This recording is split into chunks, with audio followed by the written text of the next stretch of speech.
Un saludo a todas las usuarias y usuarios de la Radio del Sur. Aquí, bienvenidos a tu programa Debates del Sur Global. Como todos los martes, vamos a estar abordando temas de interés, temas estratégicos para el país y en el marco del proceso de transformación geopolítica global.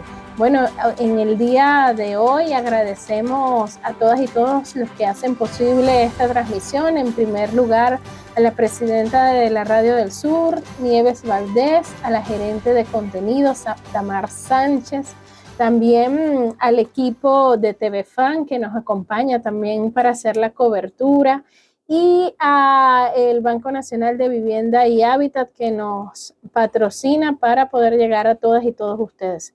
El día de hoy tenemos a una invitada muy especial y vamos a abordar un tema que es estratégico, no solo en el corto plazo, sino existencial, ¿no? Y para ello vamos a estar conversando con Clara Sánchez Guevara, quien es, ingeniera agrónoma, magíster en estrategia y geopolítica, está haciendo el doctorado en defensa integral de la nación, pero además, sobre todo, que es una gran investigadora y experta en el escudriñamiento de las relaciones entre alimentos y poder, ¿no? Y cuál es la distribución global del control de los alimentos y cómo utilizan los alimentos las élites para, controlar la población, para imponer el capitalismo y fortalecer el capitalismo, etcétera, etcétera, y la importancia de que nuestros países profundicen políticas en pro de la soberanía agroalimentaria, ¿no? Bueno, y alimentaria en general. Clara Sánchez Guevara, tiene un blog que yo les invito a todas y todos a visitar, en donde siempre va cargando la información, los últimos informes, los datos más actualizados de su desarrollo intelectual, de sus investigaciones. El blog se llama Alimentos y Poder, alimentosypoder.com para ser exactos. Sí. Allí pueden tener una base de datos actualizada de cuál es el estatus nacional e internacional sobre estos temas. También publica de otros temas muy interesantes, porque estamos en un sistema complejo, en medio de una gran transición geopolítica. Así es. Y sabemos que, por ejemplo, la matriz energética impacta transversalmente nuestra existencia como sociedad, ¿no? La sociedad en la que vivimos.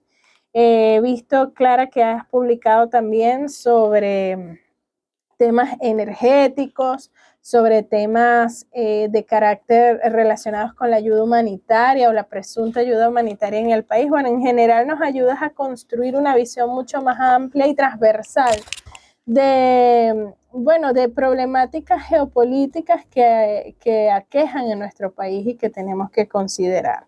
Bienvenida, Clara. Yo creo que para nosotros es importantísimo tenerte aquí hoy, porque nos permite ver con más claridad, recorrer de nuevo ese camino que hemos vivido hasta ahora en el marco de la lucha contra una imposición injusta e ilegal de sanciones, de medidas coercitivas unilaterales en contra de nuestro país, que sin duda alguna uno de los impactos más importantes que han tenido es en el tema de la alimentación. Pero también, nos gustaría aprender de las investigaciones. Ya esta es la segunda vez que nos visitas, seguir profundizando, ¿no?, en esas investigaciones que tú has hecho sobre cómo es la distribución global del poder relacionada a los alimentos y cuáles son los cambios estructurales que se están dando en torno a las matrices. Recuerdo como si fuera ayer cuando nos acompañaste y nos explicabas, que solo pocas empresas en el mundo, existe un oligopolio de los alimentos a nivel mundial, y parece mentira, pero creemos que consumimos, que la industria o la producción de los alimentos es algo muy diversificado y es todo lo contrario, no siempre son las mismas empresas las que venden las semillas, siempre son las mismas empresas las que venden los fertilizantes, y luego al final del proceso son las mismas que distribuyen y comercializan los alimentos. Ahora, ¿cómo se ve Venezuela reflejada en eso? ¿No? Porque, y en qué, ¿cuál ha sido el impacto, el principal desafío que nosotros hemos tenido que enfrentar y superar en el marco de las medidas coercitivas unilaterales que nos han impuesto en este ámbito? Bueno, bienvenida a Debates del Sur Global. No, para mí es un gusto acompañarte nuevamente en tu programa para debatir sobre el Sur Global. Es extraordinario, así que gracias. Saludo a tu audiencia y bueno, a toda la de Radio del Sur también. Bueno, en los desafíos nosotros hemos enfrentado de verdad que, digamos, este poder estructural agroalimentario lo vivimos en medio de cómo funciona este poder estructural agroalimentario, lo hemos vivido particularmente con el bloqueo. Siempre hay un corte a partir del año 2014, porque ahí comienzan las primeras, digamos, en cierta forma, leyes extraterritoriales que se aplican sobre Venezuela. Siempre recuerdo que en el marco de estas guarimbas que liderizaba Leopoldo López, nacían estas primeras leyes extraterritoriales contra Venezuela. Esta ley 114-194, siempre la recuerdo, porque esa se extendió con otro nombre y después con otro más hasta el 2023, y así siguen. Y a partir de esas leyes comienza, por supuesto, el decreto de Barack Obama, soportado en esta potestad que le da el Congreso al presidente de la Casa Blanca para que nos imponga las sanciones. Y bueno, y una de las cosas que sucedió en este tema, en marco de este asedio, de esta política de coerción que se aplica con esta orden ejecutiva y que se expresa en el bloqueo económico, financiero y comercial, pero que también es político, es militar, es diplomático, y tiene aristas, este componente, digamos, de propaganda mediática para limpiarle la cara al bloqueo, como siempre comento. Bueno, el tema de los alimentos fue uno de los que en primer lugar comenzaron a utilizarse para, por supuesto, atacar, debilitar al poder nacional venezolano y en este caso comenzar este asedio, esta política de coerción, cuyo fin es, por supuesto, disminuir el suministro alimentario en Venezuela y digamos, vamos a decir suministro alimentario, pero realmente es, tú aplicas toda una cantidad de medidas, estas medidas coercitivas unilaterales, restrictivas y punitivas, pero que también le puedes llamar sanciones. O sea, ahorita no nos estamos peleando si son o no, porque cada quien, pero que son sanciones que puedan ser identificadas en todo caso por el pueblo, y que estas sanciones se aplicaron con el fin de, digamos, hacer colapsar al gobierno, generar tipo de parálisis, digamos, impedir el suministro de bienes esenciales. Eso haría, por supuesto, afectar principalmente a la población y que la población se exacerbara en contra del gobierno en todo caso. Bueno, y es como que esa válvula para cumplir al final con, digamos, esta política de cambio de régimen que intenta que aplique Estados Unidos y que cuando hablo de cambio de régimen, es este cambio de régimen que son esta cantidad de, digamos, es la instrumentalización de una cantidad de políticas, digamos, en este caso pueden ser militares o no.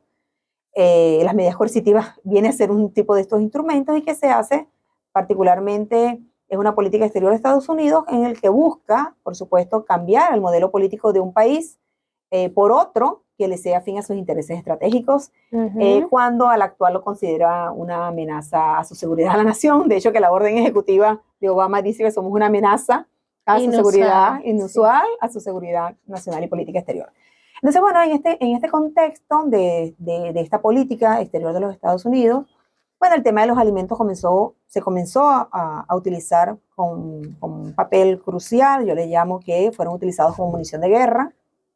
Y particularmente sucede porque, bueno, el sistema agroalimentario venezolano, pero en líneas generales el sistema agroalimentario en el mundo, estoy hablando en este caso de este sistema agroalimentario hegemónico, ¿sabes? Que está constituido por esto que tú explicabas hace unos minutos, que son grandes transnacionales, corporaciones, que se han ido, digamos, agrupando o mejor dicho, comiéndose a los más pequeños hasta convertirse en grandes corporaciones, en las cuales hay unas en las que controlan el sector primario de alimentos, esto que estabas mencionando de semillas, fertilizantes, controlan allí a nivel mundial. Después viene un proceso que tiene que ver con toda la producción primaria como tal, cómo funciona, y ahí están los tractores, otros elementos, y después tiene que ver con cuando tenemos esa producción, quién la compra, el proceso de comercialización, quién la compra, y después entramos al proceso ya de estos productos horneados, panes que le llamamos alimentos, pero que en todo caso cambia el patrón de consumo en el mundo. Claro. Y es como estas 4 cadenas. Entonces, en cada uno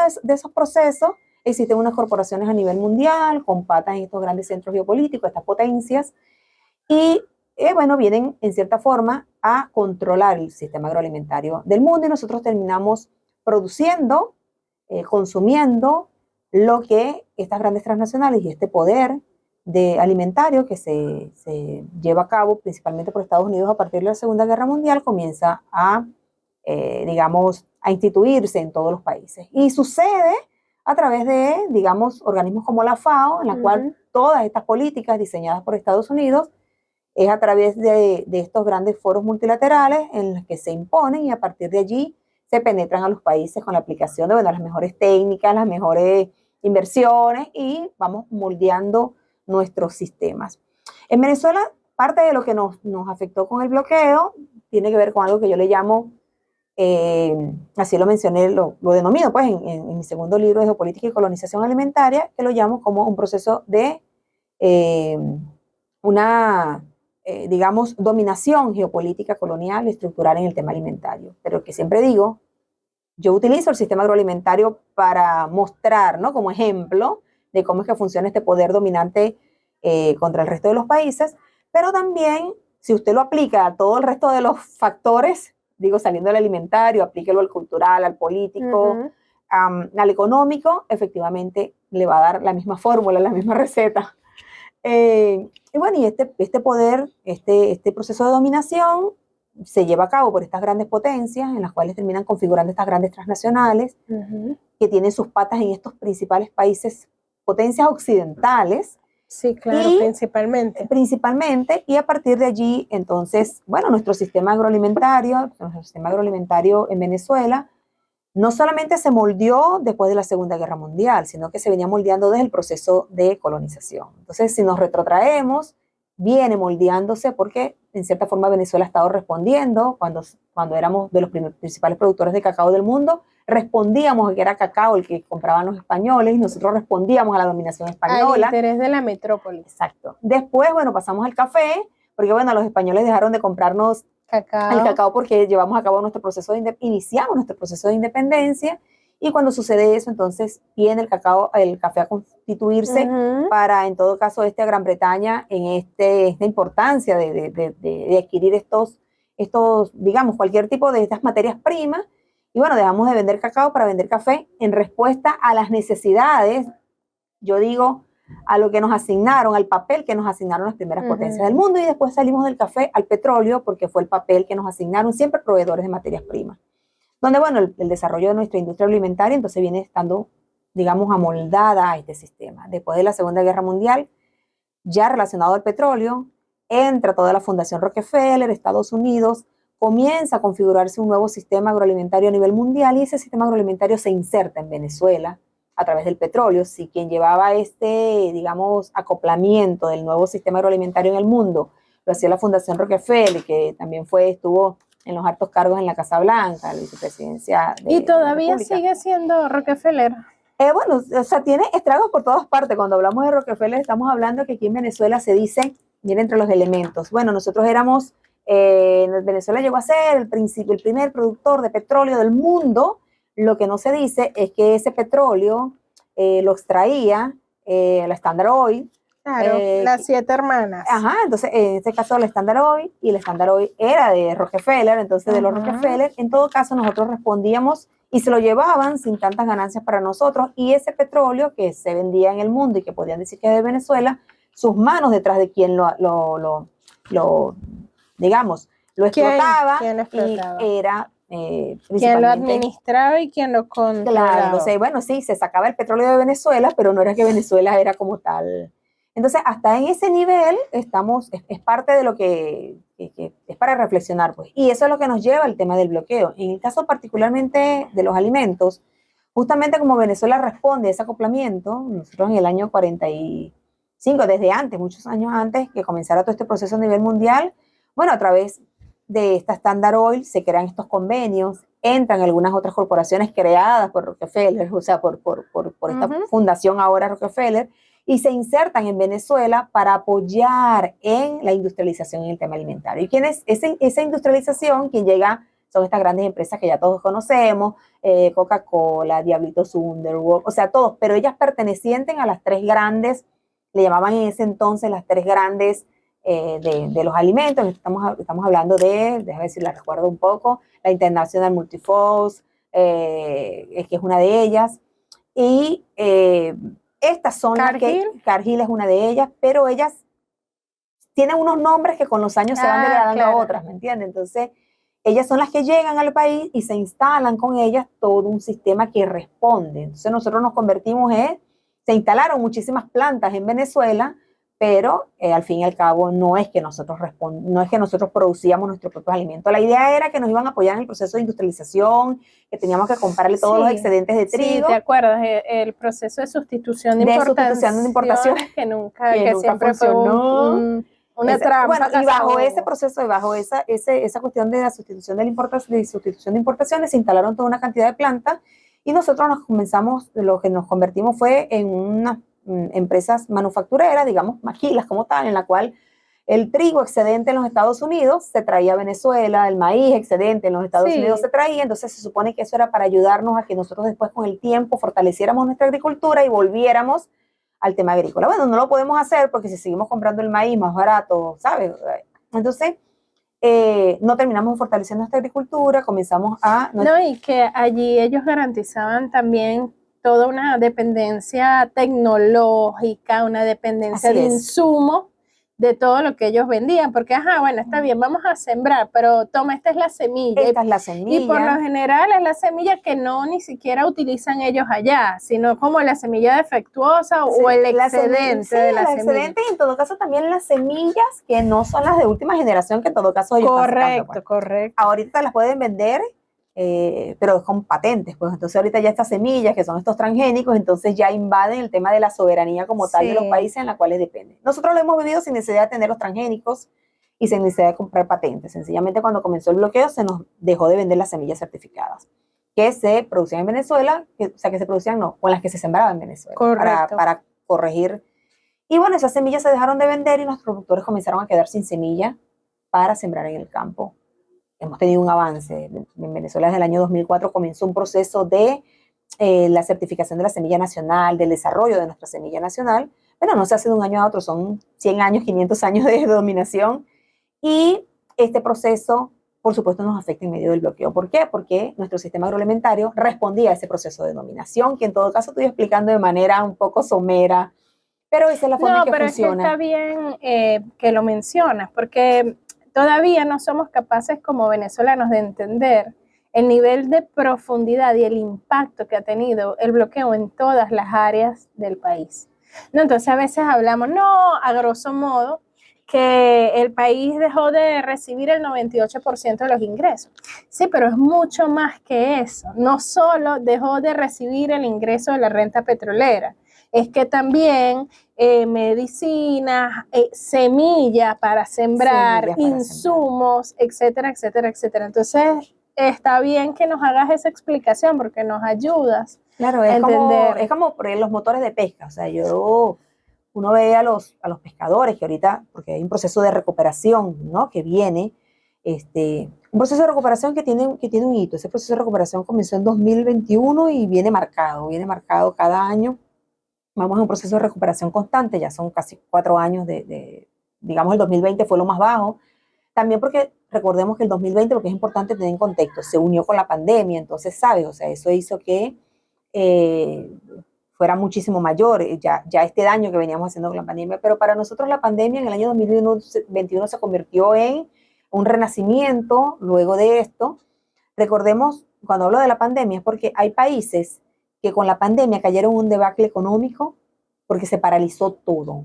Se les paralizó todo, la economía, se paralizó el transporte por este tema de las cuarentenas. Sobre todo los que dependen, por ejemplo, de turismo. Sí, los que turismo, pero hubo pues las economías se vieron profundamente golpeadas, pues, sobre todo en América Latina y Suramérica. mencionemos a Argentina, es uno de ellos. Pero nosotros, entonces eso sucede y tú reflexionas y tú dices, pasó, la pandemia arrancó en 2020, se vinieron abajo estas economías de estos países que venían creciendo como que normalmente, bueno, crecen todos menos Venezuela, pero nadie le contaba al mundo que Venezuela no crecía porque Venezuela tiene un bloqueo económico, financiero y comercial que impacta esa industria petrolera, que mueve al país. Todavía mueve al país y eso también tenemos que reflexionar sobre cómo la industria petrolera también mueve al país y la recuperación de nuestra industria petrolera impactará en condiciones, en mejores condiciones, por supuesto, para todos los venezolanos, como ha sucedido en los últimos años de la Revolución Bolivariana, digo, desde que llegó la Revolución Bolivariana. Entonces, pero estas economías, en medio del bloqueo, en la que se paralizaron los vuelos, en que se paralizaron inclusive los buques, hubo colapso de los buques, el tema de alimentos, el transporte de alimentos en el mundo disminuyó, o sea, pasaron muchísimas cosas en ese tiempo. Bueno, estas economías se vinieron abajo por la pandemia, y estoy hablando de un año. Nosotros tenemos, ahorita estamos cumpliendo 10 años casi con un bloqueo encima, en el que esa paralización fue sin pandemia, sin bloqueo, o sea, fue efectivamente un castigo sobre todo el pueblo venezolano, y son parte de estas reflexiones que quizás estamos haciendo. No estaríamos hablando nosotros quizás de cómo Venezuela ha resurgido, un tema económico, una recuperación económica, y entender cómo este proceso de dominación se posa sobre nuestras cabezas, si efectivamente el bloqueo no se hubiese convertido, como yo también lo digo, en una nueva forma de dominación. Así como nos han dominado por los alimentos y los años 90 y la época neoliberal fue una forma de dominación, así como en mi libro yo voy a través de los años, voy diciendo este es un proceso de dominación, este fue otro.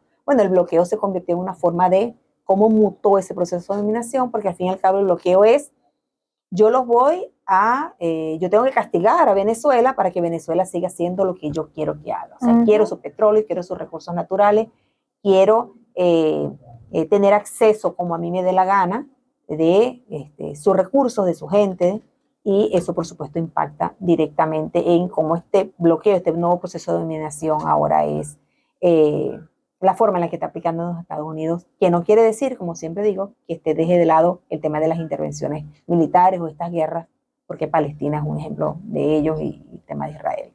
Así que bueno, el tema de los alimentos de verdad que es transversal a todas las cosas. El daño que se hizo a nuestra población fue gigante, todavía eso no lo podemos ni medir, pues solamente la angustia, el tema de la guerra psicológica sobre los pescadores y pescadores que te dicen, nosotros aquí éramos un puerto, una comunidad que teníamos, por ejemplo, 100 lanchas y el bloqueo nos dejó 40 o nos dejó 50, porque no pudimos reparar los motores o comprar motores nuevos, porque bueno, dependemos de un sistema de dominación que nos vende lo que vamos a hacer, nos vende los motores, y hacia allá es donde nosotros tenemos que caminar, cómo nosotros vamos haciendo cada día más soberanía, cómo vamos reconstruyendo nuestro poder nacional, porque este poder nacional es el que Estados Unidos con estas sanciones viene a limitar.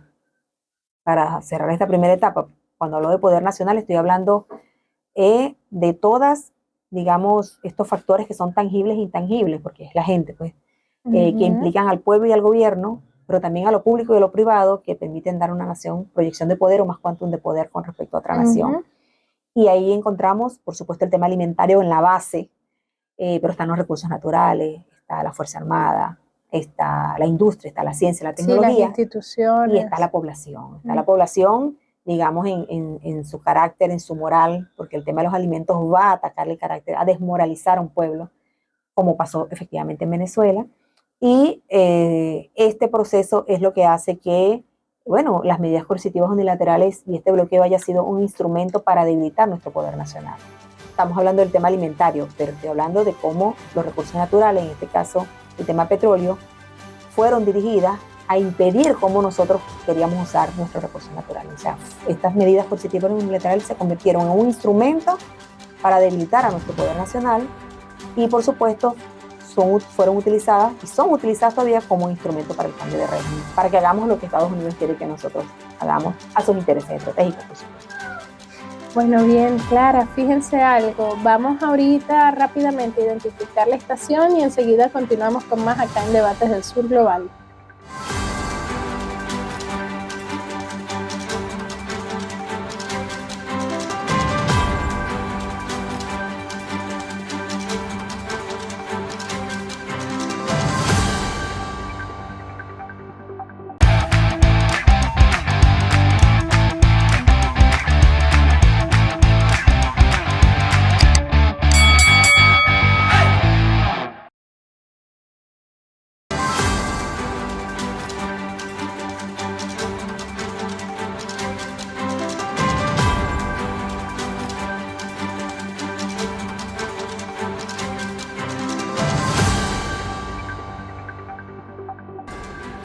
Bien, continuamos acá en Debates del Sur Global conversando con Clara Sánchez Guevara, quien es investigadora especialista en el tema de los alimentos y la geopolítica.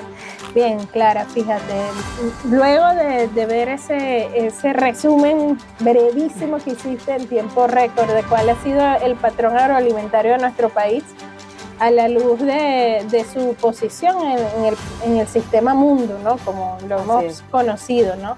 A través del reconocimiento de todas esas relaciones, lamentablemente, de subordinación que han existido con las metrópolis, primero coloniales y después, bueno, también con nuevas formas de colonialismo, sí, exactamente, ¿no? En el siglo XX con Estados Unidos y cómo utilizó no solo nuestro país, sino los países de América Latina y el Caribe para ellos fortalecer su sistema de mercado interno y de hegemonía hegemonía incluso tecnológica, sobre el proceso sensible para nuestro pueblo como es la alimentación. Bueno, yo creo que para entender mejor el impacto que ha tenido y sobre todo la devastación que ha ocasionado en nuestro país, las políticas coloniales e ilegales como las medidas coercitivas unilaterales en este sector, es importante ver algunos datos, ¿no? No sé si tú puedes orientarnos sobre cuál ha sido el impacto de las sanciones en el proceso de producción de alimentos en nuestro país, en el acceso a la alimentación de nuestro pueblo. También cuál es el porcentaje de dependencia que nosotros teníamos ante las medidas coercitivas unilaterales de estas metrópolis y cómo hemos logrado superar esto, ¿no? ¿Cuál es el porcentaje que tenemos al día de hoy? ¿Cuáles consideras tú son los principales logros? Podemos nosotros citar logros de nuestro pueblo, logros de nuestro gobierno en materia agroalimentaria, a pesar de las condiciones adversas y la guerra híbrida que han aplicado en contra de nosotros, utilizando los alimentos, el control de los alimentos como un arma en contra de nuestro pueblo. Sí, bueno, mira, para buscar una forma de graficar, que están graficadas, porque yo soy muy gráfica, eso de ser ingeniera, ¿sabes? Uno termina... Sí. Pero una de las cosas que es importante recordar es que Venezuela,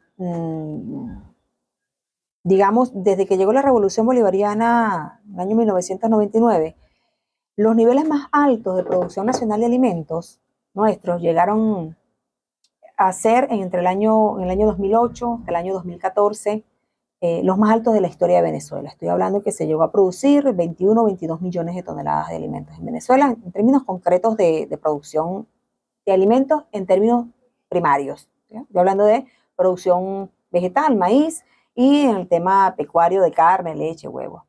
Entonces, bueno, eso llegó a ser, y cuando yo digo que son 21 o 22 millones de toneladas de alimentos al año, hasta el año 2014, o sea, me estoy refiriendo que justamente los años antes del bloqueo, vienen a constituirse en los años donde la producción nacional de alimentos fue la más alta de la historia. O sea, eso está registrado, eso está allí. Yo siempre digo a las personas porque hay un elemento importante. Mira, es que este tema del bloqueo, porque tenemos que recordar que en un momento nos llegaron a decir, es que eso no es el bloqueo, no son las sanciones son solo para Maduro, no va a afectar a la población, y todo lo que nosotros estábamos viviendo en ese momento del desabastecimiento de alimentos, y después se extendió a la medicina, productos, digamos, de higiene personal, eso venía sucediendo desde Chávez. Eso es completamente falso. Eso es importante que reflexionemos y que el pueblo venezolano lo sepa. Yo siempre llamo a las personas, hay que buscar los datos y hay que ir a ver los números. Entonces, no solamente fue la producción nacional de alimentos, sino que, por supuesto, esa producción nacional de alimentos impactó de una u otra forma, con otros componentes, yo voy a mencionar estos dos, en los mejores indicadores de la población a nivel histórico en Venezuela. O sea, estoy hablando, para colocar un ejemplo concreto. En Venezuela, en el año 92, se firmó, en la FAO, se firmó en una cumbre mundial de alimentación que se concretó en 1996, se firmó que Venezuela iba a reducir a la mitad el hambre. Eso fue en 1992. En 1996 se hizo una cumbre mundial de alimentación y Venezuela ratifica en 1996, no había llegado la Revolución Bolivariana, que iba a disminuir a la mitad el hambre. Estoy diciendo que en esos años, del 92 al 96, el índice de prevalencia de subalimentación, medida, ¿no? Uno de los tantos índices que tienen diferentes organismos multilaterales, pero voy a hablar de este, estaba alrededor de 11-12%. Cuando llegó a 1996, no lo había rebajado a la mitad como se había comprometido en 1992, sino que ya había aumentado. Cuando llegó la Revolución Bolivariana ya estaba en el 21% de la población. O sea, nunca disminuyó a pesar de ese compromiso. Cuando llega la Revolución Bolivariana y el comandante Chávez, el índice de prevalencia de su alimentación está alrededor de 21%. Y la revolución vuelve a comprometerse en la FAO en que van a disminuir a la mitad ese índice de prevalencia de su alimentación. Venezuela no solo lo cumplió, o sea que redujo a la mitad ese índice de prevalencia de su alimentación, lo sobrepasó. O sea, en Venezuela se eliminó completamente el hambre. O sea, Venezuela dijo, lo voy a llevar de 21 a la mitad, que debe ser que 10, 11.5. No, Venezuela llegó a estar ese índice de prevalencia de su alimentación en Venezuela alrededor de 3,5%, 2,5 llegó. O sea, estamos hablando de unos niveles de desaparición completa del hambre. Por eso es que en Venezuela, en el año 2013-2014, recibe el premio en 2015. Venezuela se premia ese esfuerzo, porque Venezuela había cumplido esos compromisos, aunque se premiara dos años después, en el año 2015. Venezuela fue uno de los 29 países, se comprometieron 129 países, que estoy haciendo memoria, 129 países en cumplir ese compromiso en el año 1992 y se ratificó en el 96. Venezuela fue, de esos 129 países, solo 29 países lo cumplieron y Venezuela fue uno de esos. O sea, estoy hablando que el tema alimentario en Venezuela fue una política transversal desde que llegó la Revolución Bolivariana y, por supuesto, se aumentó esto que te digo de la producción nacional de alimentos, pero así puedo hacer cómo aumentó el nivel de utilización de fertilizantes, de siembra, de cómo llegamos a aumentar las siembras.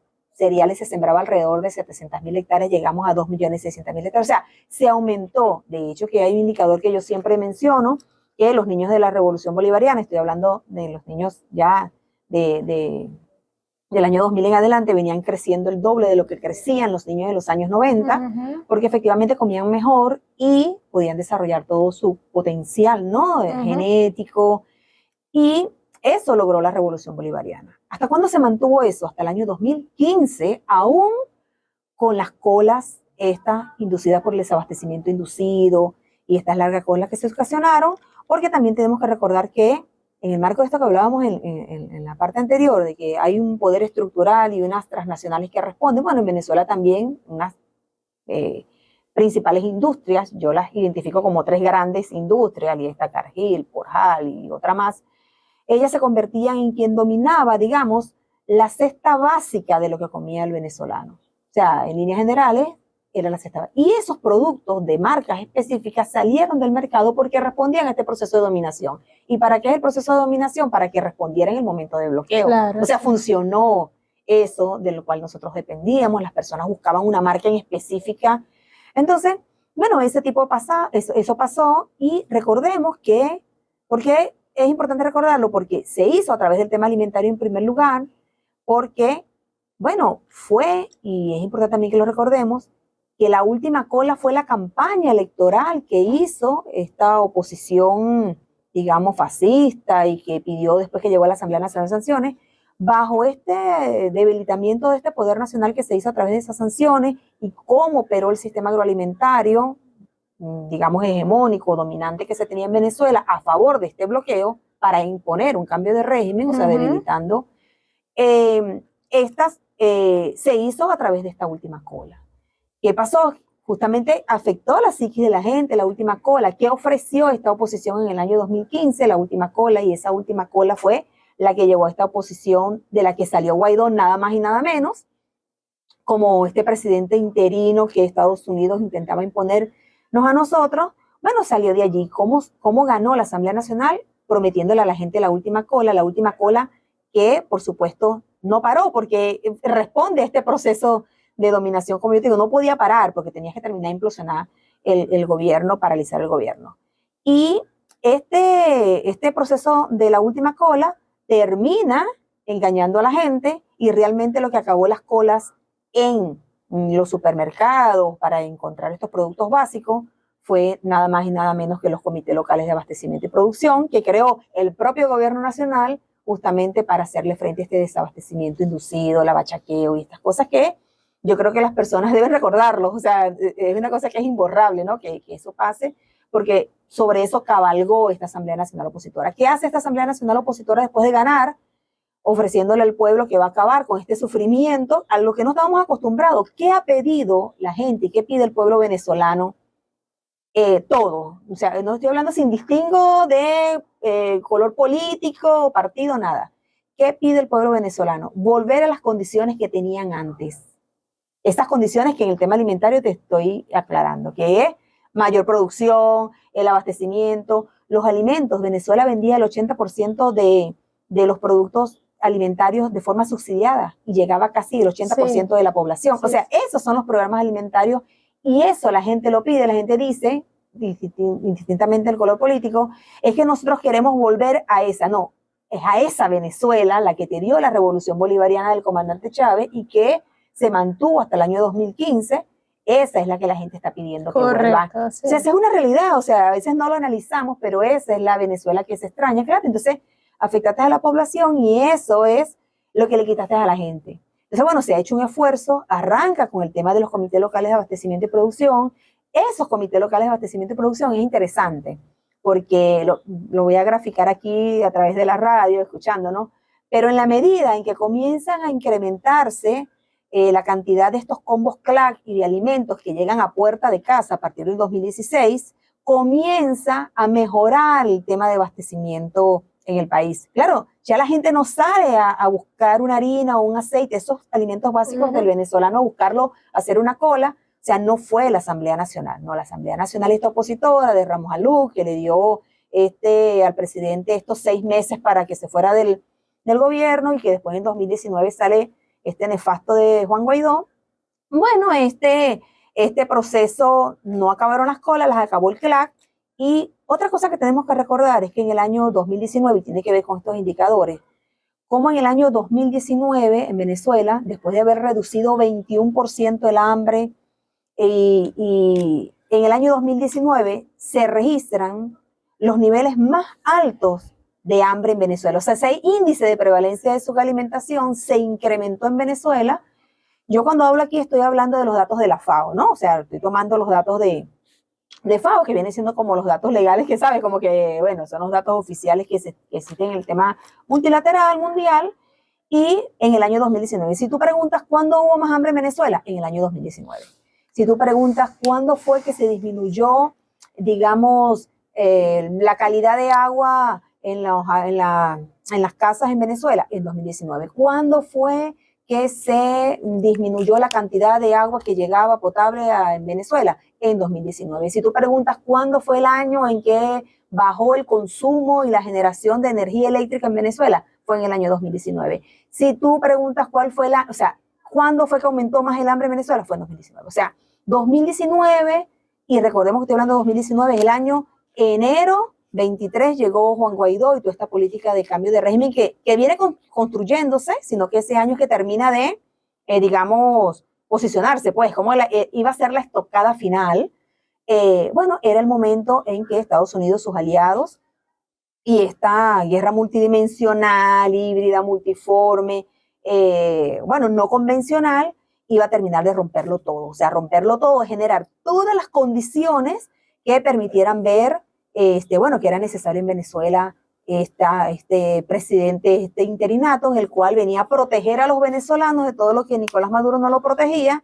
Y bueno, ahí vemos cómo estamos a punto de perder Citgo, cómo perdimos y recuperamos, pero porque llegó otro gobierno, bueno, democrático, que monómeros colombo-venezolanos en Colombia. O sea, cómo se perdió el oro, Inglaterra todavía se sigue peleando, ¿no? Cómo se nos empezaron a bloquear nuestras cuentas. O sea, el año 2019 era el año en que quemaron todos los puentes, ya no había vuelta atrás, y había que romperlo todo. Y yo siempre llamo a la reflexión, cuando usted quiere buscar cuál fue el año en que el hambre, en términos ya que estamos hablando del tema alimentario, que creció en Venezuela, fue el año 2019. Y Guaidó se intentó imponer por parte de Estados Unidos en el país en enero del año 2019. O sea, había que romperlo todo, había que echarlo todo a perder. O sea, era generar en las personas, por supuesto, el Venezuela se acabó, y eso iba a generar en el subconsciente, en el imaginario, en la población y en el mundo, porque eso es un mensaje para el mundo, ¿no? El tema internacional, que bueno, que se había acabado el gobierno de Nicolás Maduro, que Nicolás Maduro estaba matando a la gente de hambre, bueno, que era necesaria una ayuda humanitaria que nos pensaban invadir, ¿no? A través de Colombia y toda esta ayuda humanitaria. Yo siempre recuerdo cómo esta ayuda humanitaria se convirtió, la ayuda humanitaria que habías comentado hace rato, porque cuando la gente dice, bueno, ¿y qué tiene que ver la ayuda humanitaria con los alimentos? La ayuda humanitaria en el mundo se comienza a utilizar también después de la Segunda Guerra Mundial, y es para llevar alimentos a los países del tercer mundo, los que no nos podíamos desarrollar, y en medio de estas disputas de comunismo o democracias que impone Truman desde esos años. Y bueno, viene a convertirse la ayuda humanitaria en que esa ayuda humanitaria era generalmente alimentaria. Y si han pasado muchísimos años, bueno, la ayuda humanitaria en este contexto sigue siendo la mayor. ¿Por qué se pelea cuando se habla a la gente? El mayor cantidad de recursos entran a través de esta ayuda alimentaria. En Venezuela esa ayuda alimentaria, y lo he estado colocando como ejemplo para poder entender lo que se quiso hacer con Venezuela. Lo que se quiso hacer destruyendo lo que habíamos construido, ¿no? Lo que se ha construido con la Revolución Bolivariana. En Venezuela se quiso hacer con la ayuda humanitaria que se convirtió, ¿te acuerdas? El concierto, Guaidó, una cantidad de cantantes y una tarima para darle cara a esta ayuda humanitaria. La ayuda humanitaria viene a convertirse en la forma en la que la comunidad internacional avala una intervención militar. O sea, se ha utilizado históricamente las ayudas humanitarias para eso. No quiero decir que hay ayudas humanitarias que efectivamente han cumplido su función, pero en líneas generales, en el caso venezolano, era para abrirle las puertas a un proceso de intervención militar en la cual esta ayuda humanitaria era necesaria porque la gente en Venezuela estaba en unas condiciones catastróficas que llegaron y se exacerbaron cuando llegó Guaidó. O sea, esa es la realidad nuestra. Después de 2016 que se instalaron y que habíamos pasado 4 años todos los días pidiendo sanciones contra Venezuela, y que ahorita son 930 las que pesan sobre nosotros.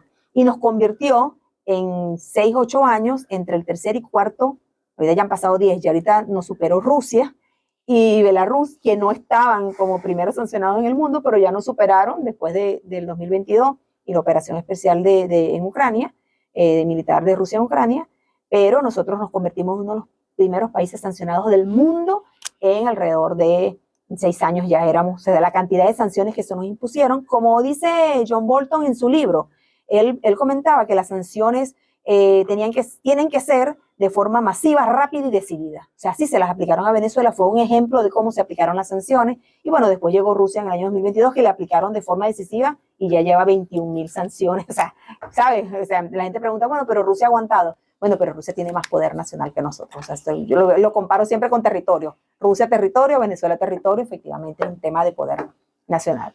Pero bueno, eso es lo que había que romper en Venezuela. Con el tema de la ayuda humanitaria que te estaba comentando, es interesante porque yo les digo, cuando doy clase a los compañeros, les digo, mira, la ayuda humanitaria que pensaba ingresar por Venezuela, y lo dice la propia USAID en sus páginas y en los Twitter de ese tiempo, eran unas arvejas, granos, arroz, como para 7,000 personas por 7 días, y pasta dentales, y papel toalé y no sé qué, como para 5,000 personas por 7 días. O sea, esa era la ayuda humanitaria de los camiones que ellos mismos terminaron quemando, y bueno, es la ayuda humanitaria. Y se hizo toda una cosa que Maduro no dejaba entrar la ayuda humanitaria en Venezuela, la ayuda humanitaria que respondía a esto que te estoy, o sea, de romperlo todo en el año 2019. Y particularmente cuando nosotros lo comparamos en lo que está pasando en Palestina con Israel, bueno, ahí hay 150 camiones, se han parado ahí en la frontera de Rafah. Israel sencillamente dice que no van a pasar los camiones de ayuda humanitaria. Claro. Y van de alimentos y sencillamente dice que es un asedio y que van a matar a los israelíes como animales. O sea, ellos por lo menos son, ¿sabes? O sea, conoce al enemigo.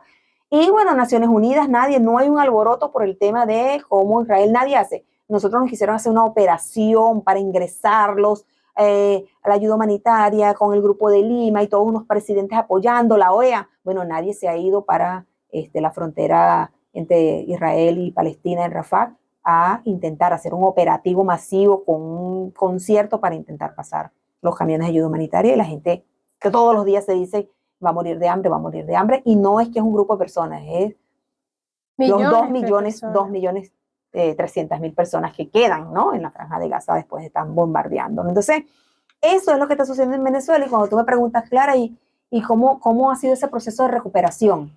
Bueno, yo siempre digo que es épico. O sea, es épico. O sea, pareciera que no lo vemos. Algunas personas dicen que el bloqueo no existe. Que por eso es importante tener esas cifras y datos claros, porque las personas no lo concientizan. Sí, o sea, no lo vemos, y a veces es la rapidez de cómo va el mundo, ¿no? O sea, que todo se mueve tan rápido, las noticias, pero esa realidad de romperlo todo, de quitarnos toda la construcción, yo digo que desde el año 2000, desde que llegó la revolución, 1999, hasta el año 2015, yo lo incluyo, se construyó poder nacional en Venezuela, o sea, se fortaleció el poder nacional. Correcto. En Venezuela.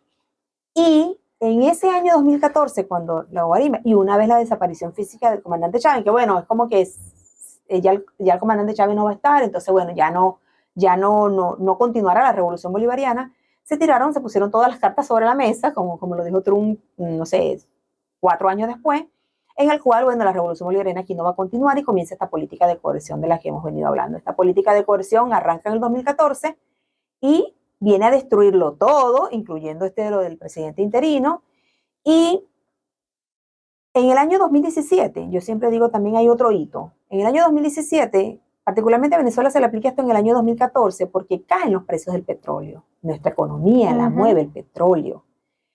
Y no solamente la economía nuestra, es la economía del mundo. Yo en estos días, lo que estás hablando de la matriz energética mundial, bueno, el petróleo, el carbón y el gas siguen moviendo. Muy bueno para graficar cómo los discursos de una transición o un reseteo energético no... A la vuelta de la esquina, porque no tienen vela en este entierro ahorita. No. Cada día el petróleo y el gas se siguen posicionando y el carbón sigue teniendo hegemonía como las principales fuentes de energía. Barata, y la diferencia es brutal. Es brutal. La diferencia. Sí, entonces bueno, eso implica un cambio tecnológico, pero el cambio tecnológico no ha llegado, entonces no ha llegado, el petróleo sigue siendo. Y que además las tecnologías para el acceso a energías renovables son extremadamente excluyentes, son costosas. Pero también vienen montadas, que es lo último que discuto en el capítulo 10 de mi libro de Geopolítica y Colonización Alimentaria, viene montada sobre un nuevo proceso de dominación. Sí, correcto. Un nuevo modelo, una nueva forma de dominación. Así como el bloqueo y las sanciones es un instrumento,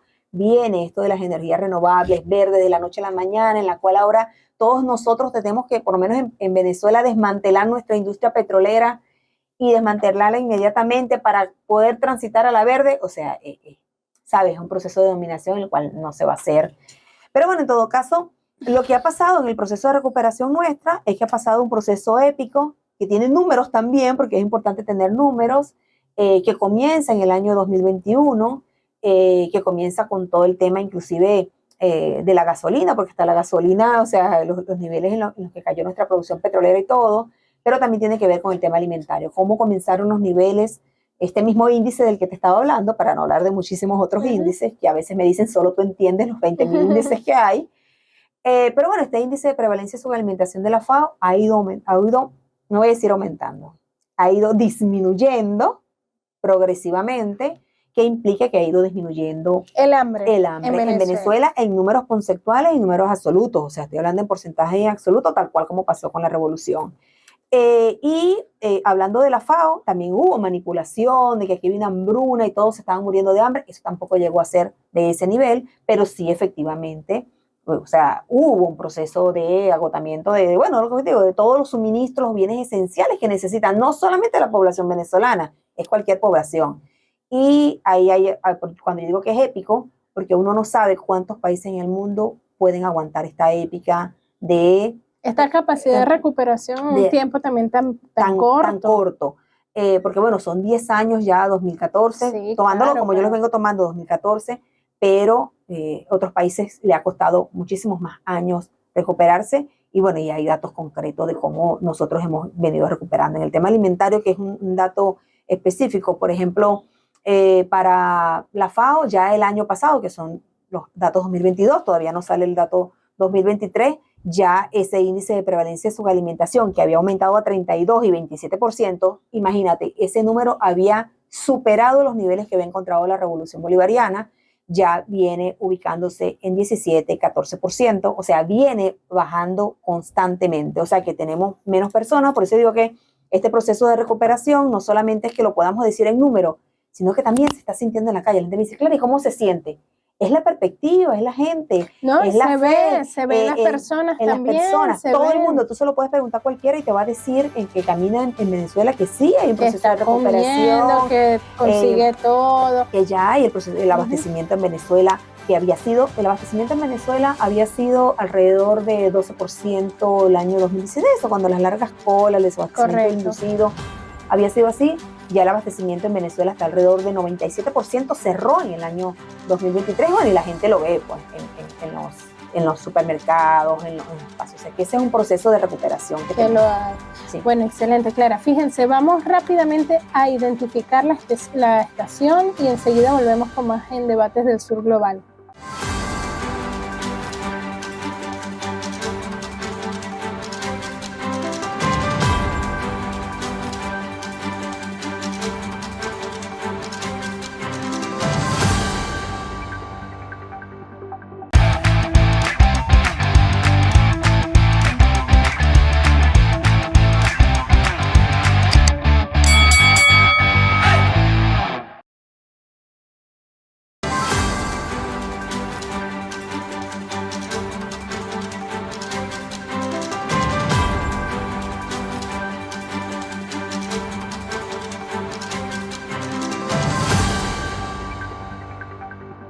Estamos de vuelta acá en Debates del Sur Global conversando con Clara Sánchez Guevara sobre los temas relacionados con los alimentos de poder, pero además, o sea, el caso específico de Venezuela, la operación que se montó para someter a nuestro pueblo a las penurias. De hecho, Venezuela sostiene que esos son crímenes de lesa humanidad, porque toda la imposición de sanciones ilegales trajo como consecuencia muchas muertes, muchas de ellas no contabilizadas, porque es muy difícil construir indicadores para medir el terrible impacto, incluso generacional, que han tenido estas sanciones. Pero afortunadamente estamos hablando con una experta especialista en el tema alimentario en nuestro país, que nos ha hecho un recorrido magistral sobre no solo de la actualidad, sino cómo ha sido la evolución del acceso a la alimentación en nuestro país y también la diversificación de políticas, el desarrollo de políticas para la diversificación en ese acceso, mejor dicho, incluso fomentando la autonomía en la construcción, en la generación de semillas para la siembra, bueno, y todos los insumos para la producción agroalimentaria, ¿no? Ahorita hay un reto importante, un desafío. Tú nos comentabas, Clara, cómo en el 2015 apenas la oposición obtuvo el poder en la Asamblea Nacional, esto lo que sirvió fue para dar un paso adelante en el proceso de desmontaje del Estado, pero además de entrega a los Estados Unidos de los recursos de nuestro país. Recordemos que el nombramiento de Juan Guaidó como presidente interino es parte de la estrategia imperial para poder apropiarse de los recursos venezolanos que estaban en los bancos de distintos países, incluso para poder apropiarse de nuestra empresa petrolera Citgo, que está en Estados Unidos. O sea, la figura de este gobierno paralelo lo que servía era precisamente para robarse nuestros activos, ¿no? Y en ningún momento ellos, además de que forzaban, ¿no?, la muerte progresiva de nuestro pueblo a través de esas políticas asfixiantes, nunca contaron con que nuestro gobierno y nuestro pueblo tendrían la capacidad de ingeniárselas y de diseñar planes tan innovadoras y eficientes como lo ha sido el CLAP, que ya va a cumplir 10 años, ¿no? Bueno, yo creo 2016, no, 8 o 9, ya va a cumplir. Sí, va a cumplir 9 años. Entonces, tenemos, bueno, sí, faltan 2 años para los 10. Tenemos que ver todo lo que ha sido la evolución del CLAP y hemos visto como nuestro presidente ha dicho en reiteradas ocasiones que ya Venezuela tiene la capacidad de producir todos los alimentos que están siendo distribuidos en el CLAP, ¿no? Miren, en el año 2012, creo que fue la última locución del presidente Chávez en la Asamblea Nacional, ¿sabe? La memoria y cuenta. Y el comandante Chávez en ese año informaba al país, esa memoria y cuenta que hizo, creo que a principios de 2013, no recuerdo si la hizo en enero o la de 2012. Él comentaba que ya el nivel digamos, de la autosuficiencia de la producción de alimentos en Venezuela cubría el 70% en ese entonces de nuestra, ¿sabe? Del abastecimiento nuestro, pues con producción nacional era alrededor del 70%. Ahorita ha sucedido una cuestión que en cierta forma ha venido a superar ciertos niveles. Por ejemplo, la Revolución Bolivariana en el año 2018 fue el año de la mayor caída de la producción nacional de alimentos. Estoy hablando que llegó alrededor de 15, 16 millones de toneladas de alimentos. Bueno, aún afectándose todo el tema de importación. Venezuela tiene dos aristas, o sea, y no lo tiene solamente Venezuela, lo tienen en líneas generales todos los países del mundo, que importas, o sea, produces unos alimentos, pero importas el resto para complementar, por supuesto, la demanda de alimentos de la población. En Venezuela antes había una producción que podría cubrir esa demanda antes de que llegara la Revolución Bolivariana, pero una demanda que estaba basada en un promedio de una cantidad de personas que no consumía los alimentos en el nivel óptimo que era la cantidad de calorías. Cuando llega la Revolución Bolivariana no solamente es que comienzan a mejorar estos indicadores, sino que también se aumenta esta necesidad de, digamos, aumentar la producción porque hay mayor población, hay mayor cantidad de personas comiendo. Y se soporta sobre dos aristas, una que tiene que ver con el tema de la importación y una que tiene que ver con el tema de la producción nacional. Venezuela, esa producción nacional, la comentaba el presidente Chávez en ese entonces, que ya había llegado al 70%. Histórico para ese entonces en Venezuela, porque Venezuela no cubría desde eso que hemos estado viviendo, el proceso de dominación, esa producción nacional de lo que aquí se manufacturaba. Bueno, en Venezuela tenemos que hablar que con la caída de los precios del petróleo y ese tiempo en el año 2014, que yo digo que el año 2014, cuando comienzan estas sanciones, es porque para Estados Unidos es el momento oportuno, siendo el petróleo lo que mueve una economía, el momento oportuno para acabar con Venezuela, no como Venezuela con gobierno, como modelo bolivariano, sino como Estado de Nación. O sea, necesita desmantelarla, necesita dominarla, necesita despedazarla, desguazarla para poder hacer con ella su antojo. Justamente en este marco de esta emergencia del mundo multipolar. Hay una competencia por recursos que se exacerba en estos hitos históricos en el mundo. Y bueno, una muestra de cómo quería despedazarla, que cómo quería demolerla, es esto que estabas comentando ahorita, este gobierno interino, en el cual es el oro, es SIGO, es PDVSA, es monómero, son todos los recursos confiscados en el extranjero, que ahorita son alrededor de 22 mil millones, son todas las pérdidas que se ocasionaron a la nación, que son 232 mil millones solamente en recursos petroleros, y creo que han sacado a la cuenta de 3.500 y pico de millones de barriles de petróleo que dejamos de producir. O sea, el impacto es masivo, pues, para dominarnos, o sea, para ponernos, por supuesto, la bota siempre que nosotros respondamos a sus necesidades. Y todavía nos chantajean, ve que, lo voy a comentar, estos candidatos opositores de la extrema derecha aquí en Venezuela dicen, si yo gano, quitamos las sanciones. O sea, cuando él no tiene la potestad en sus manos, o sea, ni la potestad, ni la capacidad, ni nada para pedir que las sanciones sean levantadas por parte de Estados Unidos. Es una forma de manipular. Lo estoy haciendo es para retrocedernos en el tiempo a la última cola, que fue su campaña electoral del año 2016 para llegar a la Asamblea Nacional, y ahora utilizan, vamos a eliminar las sanciones. O sea, si yo llego al poder, se eliminan las sanciones. Casi que hay que decir una grosería, porque ¿cómo es que tienes que llegar al poder para pedir que se eliminen las sanciones si lo puedes hacer como lo hacen todos los venezolanos ahorita, que ya basta de sanciones?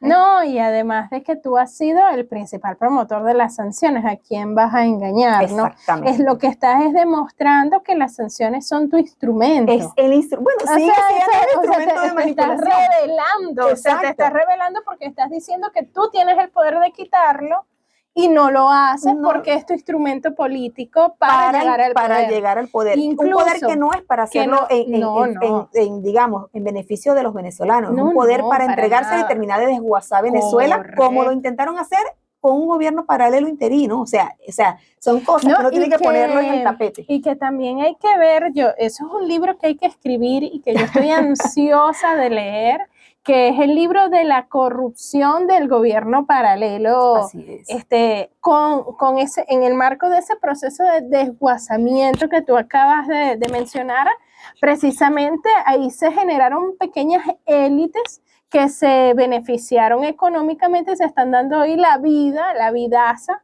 gracias a los lo que se recursos robaron, que son de todos los venezolanos, a lo que se robaron de Venezuela. Incluyendo la ayuda humanitaria que se cansaron de pedir. Claro, la misma ayuda, el mismo CIDGO, las empresas, todo. Los Entonces, recursos, todo. Bueno, es que ¿cuántas veces no se dijo que se entregaban los recursos, pero no iban al gobierno de Maduro? Porque es el tema de siempre engañar a la gente, ¿sabes? Con eso del lobo, ¿sabes? Es que no le vamos a dar los recursos porque van a caer a manos de Maduro, pero ellos no hacen absolutamente nada por el gobierno, por la población, pues, por todo el venezolano. Incluso, Clara, hay otro chantaje que está sobre la mesa, lo escuchaba de la fascista María Corina, que decía, bueno, que si ganaba Maduro de nuevo, iba a venir otra oleada de migración de venezolanos brutal a irse del país precisamente pero ahí también lo que se revela es eso, que ellos mismos son los responsables. Los que manejan las ONGs y los que han impulsado esas grandes oleadas de migración. O sea, es decir, bueno, me estás amenazando y me estás chantajeando con que nuevamente vas a activar esa carta si tú no ganas las elecciones. Bueno, eso tiene doble cara. Una, por supuesto, de seguir atacando a que el gobierno es incapaz, pero ahorita creo que son mismos indicadores, o sea, indicadores de Coindustria, Cavidea, los del Banco Central, los de Fedeagro, los del Fondo Monetario Internacional, los de CEPAL, los del PNUD de Naciones Unidas, todos dicen lo contrario a lo que te siguen vendiendo. Para colocar el ejemplo, el tema de la ayuda humanitaria, o sea, era necesario en Venezuela cada año, y ahí entraron los organismos multilaterales en esta, cuando te hablé de que en Venezuela sí se incrementó el hambre, pero es que no hubo la tal hambruna. Bueno, esa hambruna de vender en que Venezuela, todos los informes de los organismos multilaterales llegaron a decir que el 60% de la población venezolana padecía hambre y que en el año, que creo que ya pasó, gracias a Dios no se le dieron esos pronósticos, el 100% de la población iba a pasar hambre completamente. Ahora, ¿qué hay detrás de eso? Detrás de eso está pescar todas estas ONG, estas organizaciones no gubernamentales, cazar recursos financieros que llegan a través del hambre y, por supuesto, la migración. Hay detrás de todo eso también un negocio. ¿Y por qué yo lo digo así claramente que hay un negocio? Porque cuando tú te pones a ver cuándo se incrementó la ayuda humanitaria en Venezuela, bueno, la ayuda humanitaria en Venezuela empezó en el año 2018. ¿Por qué llega la ayuda humanitaria en Venezuela en el año 2018? Bueno, Venezuela venía con un proceso del golpe de los precios del petróleo golpeados por una cuestión sistémica que sucedió en 2014. En el 2016 los precios del petróleo a nivel mundial cayeron. No solamente Venezuela estaba sintiendo la falta de recursos por el tema de la caída de los precios del petróleo, también sucedió en Rusia, en Irán, en Colombia, en Ecuador, para venir más los países que son productores y que exportan hidrocarburos. Eso pasó. Pero en el 2017 comenzó un proceso de recuperación económica, o sea, de recuperación económica de los precios del petróleo. Comenzaron a incrementarse. Todos los países volvieron a estabilizar sus economías. Estoy mencionando incluyendo Rusia, Irán, porque son países productores de estos recursos energéticos. Pero Venezuela no lo pudo hacer. Si tú revisaras las gráficas o cómo es esa tendencia en otros países, todos comienzan un proceso de recuperación de ese ingreso, pero Venezuela no sucede. En Venezuela no sucede porque en 2017 ya esas sanciones que se habían mencionado y que había una persecución, digamos, rectilínea, de forma de terrorismo financiero, persiguiéndolas al gobierno, en el año 2017 se hicieron evidentes. Salió Estados Unidos a la palestra, o sea, ya como que sancionemos el petróleo. Por eso escuchamos en el 2018 a William Brophy decir, hay que sancionar aceleradamente a la población, a PDVSA, y bueno, lo que va a suceder es que toda la población va a sufrir. No sabemos en cuánto, hay que acelerar el colapso de PDVSA. No sabemos, sabemos que eso le va a causar un daño a la población, aunque lo que no sabemos es si va a ser en un periodo de meses, años o quizás más. O sea, eso es algo catastrófico que dijo él, alertando que se iba a sancionar PDVSA y que por eso no lo habían hecho. Y eso sucede justamente porque al recuperarse los precios del petróleo, comienzan las sanciones directas sobre PDVSA, sobre SIGO, sobre monómero, que comienzan poco a poco y se terminan de aplicar esta sanción en la cual se despoja zinco y se despoja monómero, cuando llega Guaidó, es que todo lo malo que determinó de pasar a Venezuela, donde todo lo que cayó al nivel más bajo y todo lo que tenía que subir, digo en términos de hambre, subió en el año 2019, es en ese año el que había que romperlo todo. Entonces, bueno, comienza en Venezuela un proceso de recuperación, aún con estas sanciones, aún con todo el asedio que ha tenido Venezuela, y que comienza a despegar particularmente en el año 2021, 2022 ya hay pasos agigantados. Recordemos que en plena pandemia, se nos quiso dejar sin gasolina. Yo siempre recuerdo un informe del Departamento de Agricultura de Estados Unidos en plena pandemia, en la cual el informe decía textualmente que sin combustibles no se pueden hacer funcionar los tractores. Entonces, lo que había que terminar de acabar en Venezuela en ese tiempo era con el ingreso de combustibles. Recordemos todavía en Venezuela cómo venían los buques de gasolina desde Irán y fueron perseguidos, fueron amenazados militarmente varios por Estados de ellos Unidos. Interceptados en alta mar y nos robaron el petróleo. Y robaron la carga y todo. Exactamente. Como los piratas. Porque había que dejar a Venezuela sin y eso estuvo dirigido. Y lo intentaron hacer también con el gasoil, ¿te acuerdas? Con el gasoil. Porque el gasoil era la principal materia prima para movilizar los alimentos del territorio nacional. Exacto, porque es que tiene que ver con la gasolina, tiene que ver con el diésel. Utilizan el diésel para movilizar. No, y el diésel tiene que ver con encender plantas eléctricas, motores de los pescadores. O sea, estamos hablando de que se intentó quitar la energía, y eso era transversal a todo, eso iba a ser transversal a todo con este tema. Y eso lo decían porque ese informe decía, así como que como ya Venezuela no tiene los ingresos por PDVSA, ya han caído todos los ingresos, estoy hablando de 2021, plena pandemia, como ya Venezuela perdió sus ingresos por 2020-21, por los ingresos petroleros, y ya Venezuela ya no tiene esa fuente, ya es incapaz de mantener los programas sociales de larga data que había tenido, mantener la alimentación, comprar semillas, fertilizantes, y mencionan todo lo que ya no se podía hacer,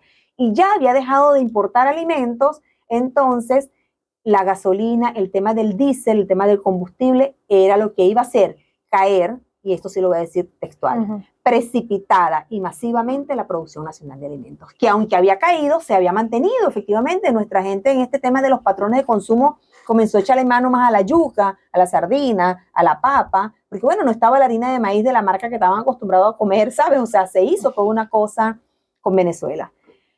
Eso que se intentó hacer con Venezuela, y que yo digo que en ese mismo año 2021-2022 arranca, lo podemos ver ahorita, como el tema del crecimiento de la producción. Mira, ese fue el 2017. En el 2018 es que cae la producción nacional de alimentos al más bajo nivel desde que inició la Revolución Bolivariana, y en comparación con los altos. Ya el año pasado, en el año 2023, en el año 2019 comienza ese proceso de recuperación. O sea, ya la producción nacional de alimentos comenzó a levantarse en el año 2019 incipientemente. O sea, cayó en 2018 y de ahí no siguió cayendo, comenzó a levantarse. Y esa producción en el año 2023 ya se había recuperado en un 32% esa caída del 2018.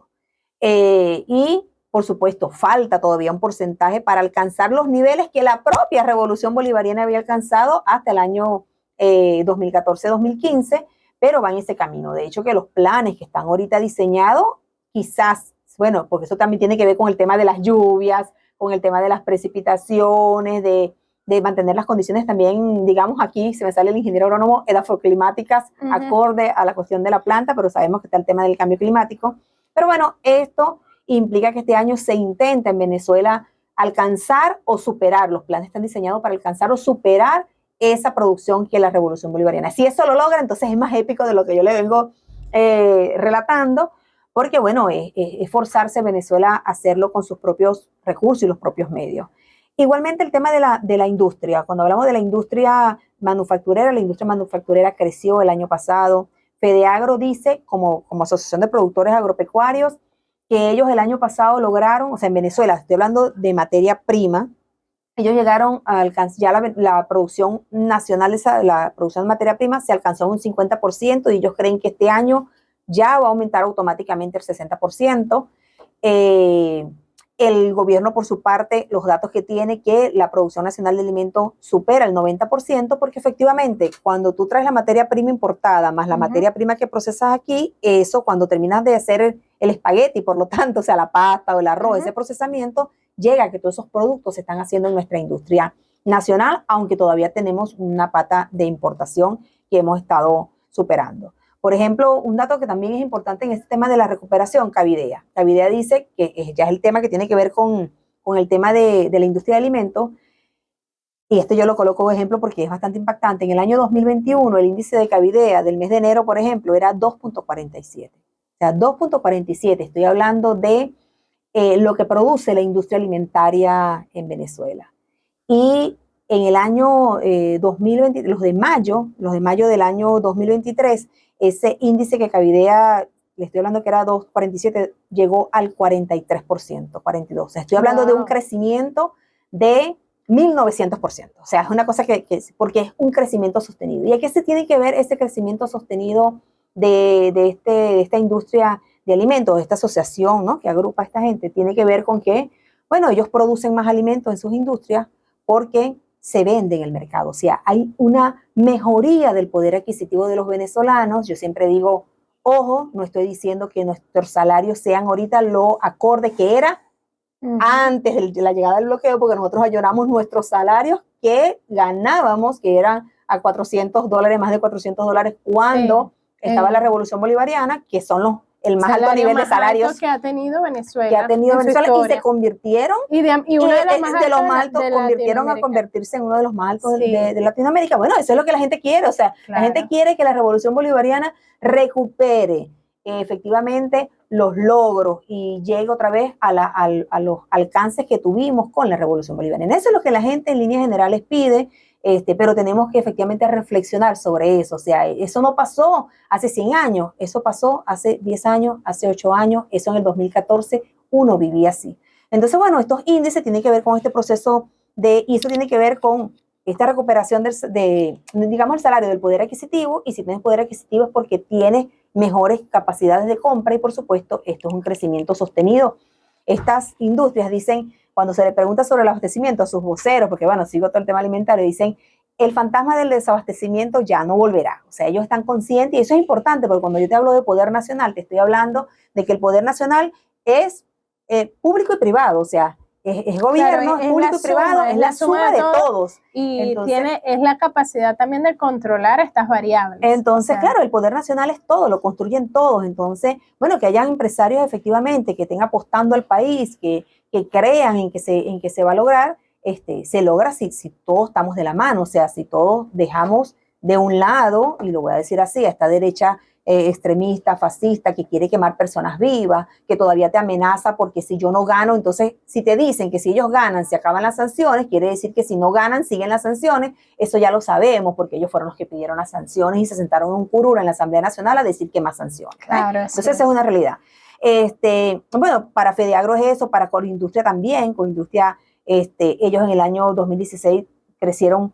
El trimestre de septiembre ya habían crecido un 16%. Siempre crece la industria alimentaria, es lo que más crece. O sea, porque claro, el tema de alimentos es transversal en nuestra vida. Si no comemos, nos morimos. O sea, es como que es lo que nos mantiene, es la energía. Y uno de los elementos que también se impactó con el tema alimentario, y cuando uno cruza las curvas también, es el tema de la hiperinflación que nosotros tuvimos. Cuando tú revisas cuándo son los años de la hiperinflación, les pregunto a todos, después de haberles explicado, ¿cuáles creen que son los años de mayor hiperinflación? Bueno, 2018, 2019, búsquela en esos años donde había que romperlo todo. Entonces, este proceso de inflación es que hayamos pasado de un proceso de hiperinflación a un proceso de inflación. En mayo estuvo alrededor de 1.5%. Mayo era como que el más bajo en los últimos 12 años.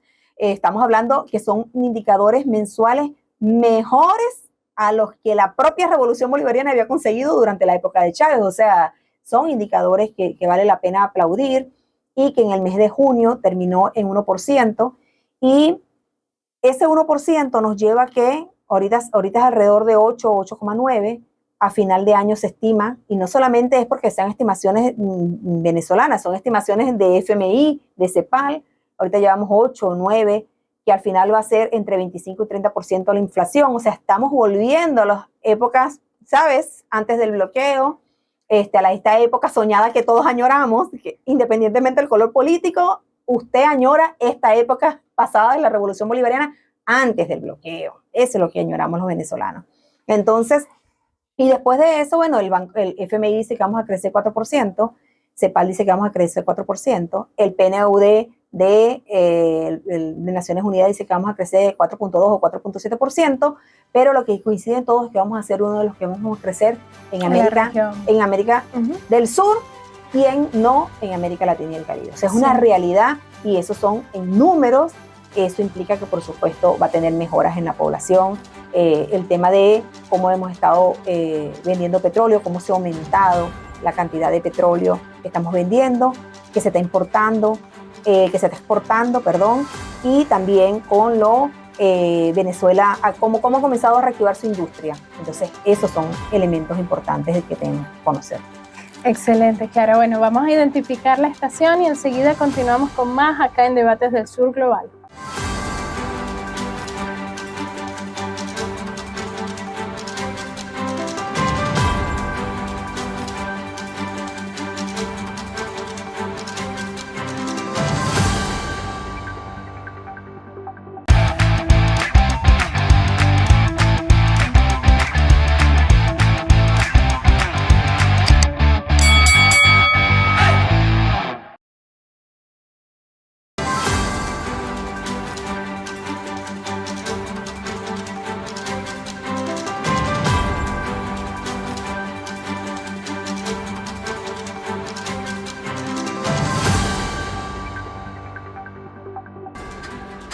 Bien, continuamos acá en Debates del Sur Global. Lamentablemente estamos llegando al final de nuestro programa de hoy. Ha sido un programa súper interesante y nutritivo, literal, en un sentido literal, hablando y descubriendo la fuerza, el impacto que tienen los alimentos en nuestra vida y además cómo ha sido la dinámica geopolítica y el impacto que han tenido las medidas de las potencias occidentales que nos han querido doblegar en este sector en nuestro país y cómo nos hemos ido recuperando de forma satisfactoria, muy a pesar del imperialismo estadounidense. Lamentablemente, Clara, todo lo bueno termina, entonces es importante aprovechar este espacio, este último segmento para que podamos estar claros de los retos y desafíos que tenemos ahorita en el corto plazo. Nuestro país se adentra a un proceso electoral que ya es ahorita en 18 días. Sí, ya nos queda. A la vuelta de la esquina, en menos de 18 días. 18, perdón. Y estamos a 10 ya. Entonces, sí. En ese proceso tenemos que ver bien, ¿no?, qué es lo que está sobre la mesa. ¿Qué es lo que está sobre la mesa? Hay una oposición, como tú decías, que inició un trabajo en el 2015, bueno, viene desde mucho antes, ¿no? Pero realmente el trabajo que realizó la Asamblea Nacional Opositora en 2015 es taxativo, es palpable, es criminal, ¿no? Es un trabajo criminal que ellos iniciaron y que ahorita, bueno, prometen con terminar, ¿no? O sea, ellos quieren obtener el poder de cualquier manera, por cualquier vía. Bueno, han pedido intervención militar una y otra vez, o sea, por cualquier medio. Por cualquier medio para terminar ese trabajo, pero es que adicionalmente son tan descarados que ellos mismos, como tú lo decías, lo advierten, lo dicen abiertamente. O sea, ellos se abrogan la potestad de tener la fuerza, el poder de levantar las sanciones estadounidenses, como que si el día de siguiente que ellos supuestamente ganaran, ellos tendrían la potestad de hacer eso. Yo quisiera que veamos esto en perspectiva, ¿no? ¿Qué estamos apostando en el marco de este proceso electoral? ¿Cuál es el verdadero enemigo? Y también, ¿qué es lo que, o sea, cuál es la realidad en torno a las sanciones estadounidenses? Porque hemos visto también que Estados Unidos un día intenta acercarse y otro día nos apuñala por la espalda. Allí, escala y desescala, sí, digamos, de la estrategia. Exacto, ahí trata de imponer licencias, pero ¿en qué impactan estas licencias al proceso agroalimentario del país? Me gustaría verlo desde tu perspectiva científica, poner todo, como quien dice, en dos platos. Sí, mira, hay un elemento sobre quitar o las sanciones, eso en cierta forma no hay registros en el cual Estados Unidos haya quitado una batería de sanciones sobre algún país. Esa es una realidad que es histórica, que está ahí, y no hay ningún país al que se le haya quitado la batería de sanciones. La recuperación que ha tenido Venezuela tiene que ver mucho con estas alianzas que Venezuela comenzó a construir con los inicios de la Revolución Bolivariana y el comandante Chávez, y con algo que también se intentó atacar a la revolución y el presidente Nicolás Maduro por eso, cuando se intentaban evadir las sanciones. ¿Te acuerdas que se decía que todo el que evadía las sanciones, bueno, están evadiendo las sanciones, hay razón para castigarlos? O sea, y uno de esos elementos, de esas personas justamente fue Alex Saab, cuando evadía para el tema de los alimentos, la medicina y el combustible, del que estuvimos hablando, que estuvo detenido injustamente, ilegalmente en Cabo Verde y después extraditado a Estados Unidos.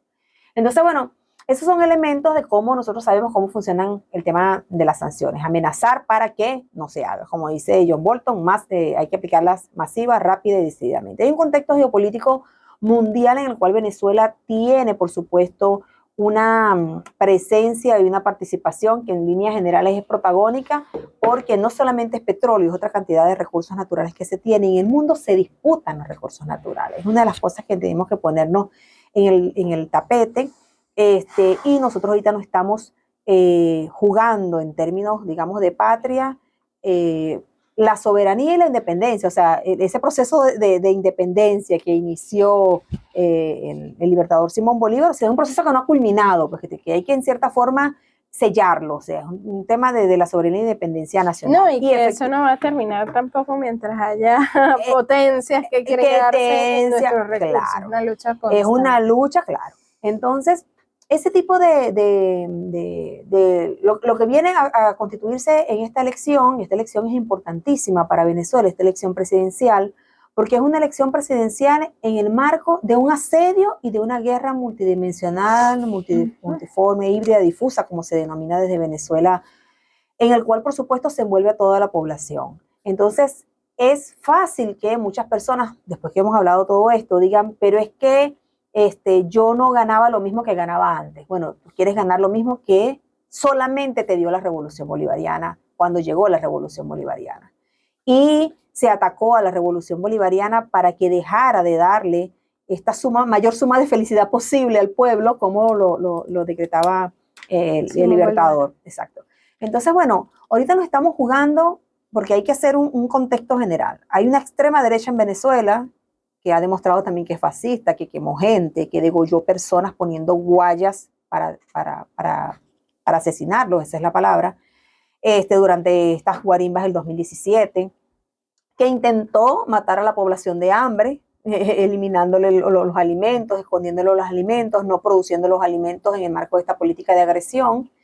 Y bueno, eso nos lo estamos jugando ahorita. Pero también es importante aclarar que en esta elección no solamente es una elección donde está el presidente Nicolás Maduro como candidato nuevamente, es una elección en la que hay 10 candidatos. Entonces hay diferentes niveles está toda la oposición ahí. Desde la oposición, que también pidió sanciones, pero que después, por supuesto, ha reflexionado, digamos, ¿no? Que ha reflexionado sobre el daño que se le estaba haciendo al país y se echó a un lado de esta derecha extremista. Pero también tenemos la derecha extremista que encarna principalmente María Corina Machado, y que en cada uno de sus discursos y en cada lo que transmite es odio. O sea, siempre es la amenaza con las sanciones, la amenaza con esto de que se van a impulsar las migraciones. Siempre hay una amenaza del pueblo venezolano, al pueblo venezolano, si yo no gano. O sea, si nosotros no ganamos, entonces más sanciones, seguirán las sanciones. Bueno, el pueblo venezolano en cierta forma, y lo voy a decir aunque suene crudo, ha aprendido a vivir con sanciones. Y el gobierno ha aprendido a eludir y ha aprendido a moverse y ha empezado a generar un proceso de recuperación que, como yo digo, marca a partir del año 2021. O sea, no es un proceso de recuperación que inició ahorita con la campaña del presidente. Incluso, déjame para complementar esa idea, el tiempo de las sanciones se está terminando, porque el mundo ya no se cala el chantaje de las sanciones. Hemos visto que existe cada vez un BRICS más organizado y existen cada vez más naciones en el mundo que están hablando de formas alternativas de pago. Se ha debilitado el dólar de forma estructural porque el dólar ha quedado en evidencia que es un instrumento de chantaje y extorsión política de Estados Unidos, y ya los países ya no quieren transaccionar en dólares, ya no quieren respaldar sus monedas en dólares y ya no quieren tampoco poner sus reservas de oro y de dólares en bancos occidentales porque están viendo lo que está pasando con Venezuela, pasó con Libia, lo que está pasando con Rusia ahorita, que están utilizando parte de los activos confiscados en el sistema financiero occidental para financiar la guerra en Ucrania, y piensan que eso tiene mucha vida o mucho tiempo más para cuajar. No tiene. O sea, ya el mundo ha despertado. Es que son 30 países con sanciones. O sea, ya no es solamente Venezuela, son más de 30 países que tienen sanciones en el mundo. O sea, es como que, bueno, hay una cantidad de países sancionados que están diciendo no. O sea, ya el ejemplo de Venezuela ha demostrado al mundo que la sanción es una forma efectivamente para destruir un país. Entonces, ese chantaje de la población Venezuela, como te decía hace rato, juega un papel primordial en el mundo, en esta construcción de este mundo multipolar. Para las personas hemos en cierta forma aprendido a vivir con estas sanciones, digo aprendido a vivir con estas sanciones, pero es porque vas de la mano de un gobierno, de una revolución bolivariana y de un modelo político que te dice todavía hacemos el esfuerzo con los pocos recursos, porque la épica es que Venezuela ha recuperado todo esto de lo que hemos hablado y de lo que no hemos hablado, que también está en número y todos los días son mejores indicadores, como por ejemplo que aumentó la producción de farmacéuticos en Venezuela después que durante el bloqueo todas las grandes farmacéuticas se fueron del país, claro, para no producir las medicinas, y eso impactó en nuestra población enferma de enfermedades crónicas. O sea, todo ese daño se le hizo a Venezuela. Entonces, nosotros cuando digo que hemos aprendido a vivir con las sanciones es porque vas de la mano de un modelo político, de una revolución bolivariana que ha acompañado también este proceso con un pueblo, por supuesto, resistente. Nosotros tenemos, bueno, sangre indígena, de libertadores, y en todo caso ese proceso de las sanciones viene siendo en todo caso superado. Hemos recuperado económicamente, aún con 930 sanciones encima, con licencias que te dan para decirte tú vas a hacer lo que yo quiera. O sea, la licencia es para decirte. Habla de eso, porque sí, es que el tema de la licencia es importante. Cuando te dan las licencias. Claro, cuando te dan una licencia, entonces, bueno, es que el tema, te dan una licencia para permitirte, o sea, no, el tema de la licencia tiene por debajo toda una cantidad de cosas. Es una sanción más. La licencia es una sanción más. ¿Y por qué la licencia es una sanción más? Porque la licencia te dice, usted puede comerciar con esta empresa. O sea, es un permiso que recibe Venezuela, o que no, ni siquiera lo recibe Venezuela, porque Venezuela sigue sancionada. Lo recibe es esa empresa, un permiso para que a esa empresa no, digamos, no la multen, no le pongan a pagar o no se lleven presos a sus dueños, porque usted, bueno, aquí está la firma de Estados Unidos. Le vende. A usted tiene aquí la firma de Estados Unidos para que usted vaya y se sienta a negociar con Venezuela. O sea, es una sanción más. Las licencias siempre son una sanción más, porque es la forma, y como yo digo, no es una licencia para Venezuela, es una licencia para Chevron, para que Chevron pueda comerciar. ¿Por qué? Porque, bueno, la ley venezolana dice que las medidas son restrictivas y punitivas. O sea, es medidas coercitivas, unilaterales, restrictivas y punitivas. ¿Por qué? Bueno, están ese tipo de sanciones. Yo digo que tú no puedes trabajar y la empresa dice, yo no trabajo porque si yo trabajo me pueden meter preso. Si yo trabajo, me pueden multar con $1 millón o $2 millones. Entonces, si no tienen ese permiso, las empresas no vienen. O sea, la licencia es una sanción. No, y que además es a mis empresas, ¿no? Porque si yo mantengo alejadas las empresas de los países de la multipolaridad, porque a mí no me interesa en medio de la competencia, que, claro, que China acceda a tus recursos, no me interesa que Rusia acceda a tus recursos, la India me interesa manejarla, dominarla, o sea, que tenerla a mis pies, entonces India, haz lo que yo quiero y te doy licencia para que le compres petróleo a Venezuela, para que tú logres contrarrestar a China allá en Asia y tú juegues conmigo en esta batalla multipolar contra la multipolaridad que estamos liderando. Entonces, es el instrumento de, como tú dices, de manipulación también en el ámbito geopolítico para garantizar que solo mis empresas tengan el control de los recursos y no que las empresas de los países de la multipolaridad o aquellos que me disputan mi hegemonía puedan acceder a esos recursos. Entonces ganan por todos lados, claro, ¿no? Ellos. Y una de las cosas que tiene que ver también con las sanciones y con este momento, este contexto electoral, es que podemos ver, y se dice mucho, pero es real, o sea, cuando lo analizamos, tiene mucho que ver porque Estados Unidos tiene a todas estas personas de extrema derecha sentadas para negociar en mesa, pero Estados Unidos dijo ahorita, ya va, yo no me voy a sentar con ninguno, yo esta vez voy a sentarme directamente con el gobierno de Nicolás Maduro, en cierta forma reconociendo el gobierno, y bueno, se va a sentar con un gobierno que tiene proyección de ganar y de quedarse, no se está sentando a negociar. Tú decías a negociar porque este gobierno va a perder, o sea, hay también unas proyecciones en encuesta y en todo. O sea, está diciéndole a su extrema derecha que sigue creyendo en este cambio de régimen, sigue creyendo en la intervención militar. Lo que falta es que en cualquier momento diga María Corina, si no votan por el pendón, vamos a pedir bombardeo, porque una de las cosas que se pide también la intervención militar, inclusive María Corina Machado ha pedido intervención militar en varias oportunidades, y lo que no se le dice, y la gente tiene que reflexionar, ¿qué es una intervención militar? Bueno, una intervención militar es bomba.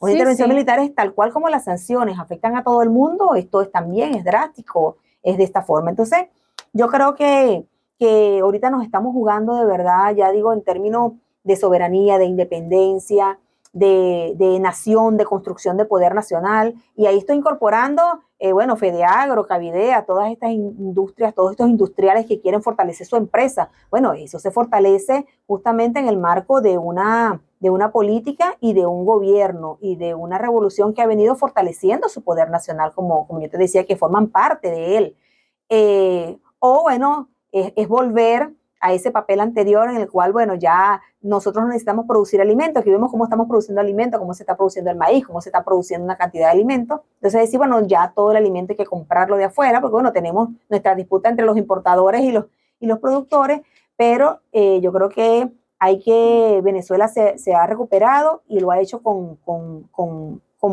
mano propia y con recursos propios. Y cuando yo te digo épica, también es porque Venezuela ha logrado al año 2023 todos estos datos de los que estábamos hablando ahorita y que ya vienen desde 2021, lo repito, y han ido incrementando. Venezuela este sería el 4º año consecutivo en que Venezuela crecería cuando otros países de la región decrecen. Estoy hablando de que este crecimiento de estos 4 años consecutivos de la revolución se vienen haciendo con el 9% de los recursos petroleros que recibía Venezuela en el año 2014. Y si lo comparamos con el 2013, es muchísimo más. Venezuela recibía 53.000 millones de dólares al año por ingresos petroleros. Estoy hablando justo ante el bloqueo, 2013, y en el año 2020 llegamos a recibir 700 millones de bolívares. O sea que, por eso cuando yo te digo, ¿cómo es la recuperación en Venezuela? Es una recuperación épica. Es verdad, no llegamos a los niveles que la propia revolución bolivariana había logrado, pero lo cierto es que estamos encaminados.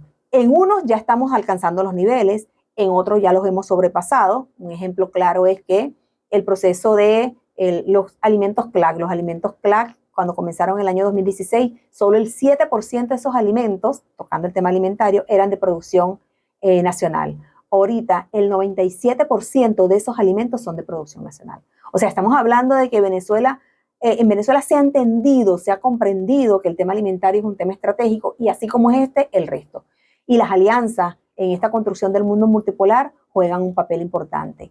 En esta elección lo que tenemos es que decidir si queremos volver a un tiempo que no conocemos, que es antes de los 90, o sencillamente queremos volver a los tiempos de la revolución bolivariana, que es lo que la gente realmente añora. Una de las cosas importantes es que no podemos permitir que una derecha fascista se inserte en nuestro país y que esta paz que tanto hemos anhelado y que tanto hemos cuidado se rompa. Porque una de las cosas que yo siempre digo para cerrar es que una de las cosas que le debemos todos los venezolanos, pero nosotros con este gobierno, es que el presidente Nicolás Maduro pudo mantener la paz. Evitó que sobre nuestras cabezas cayeran bombas. Y entonces eso es una de las cosas más importantes y una también de los logros que vamos viendo. Si quisiéramos sumar, tendríamos que hacer muchísimos libros para escribir cada una de estas épicas, pero es importante que lo digamos. Pudo mantener la paz y eso es digamos, uno de los mayores niveles o de los mayores alcances que puede tener un estratega es evitar la guerra. Y él evitó la guerra, aunque por supuesto estamos en una guerra no convencional, pero evitó la guerra y mantuvo al país en una situación de paz. La pudo sacar de esta guerra civil que pensaban imponer entre nosotros mismos y la trajo donde estamos ahora, y por eso ahorita vemos a la gente haciendo campaña, y dentro de lo que hacen campaña, la misma extrema derecha haciendo campaña y haciendo sus mítines y sus cosas, es porque eso es lo que es Venezuela y eso es lo que ha mantenido el gobierno bolivariano, la revolución bolivariana y por supuesto el presidente Nicolás Maduro.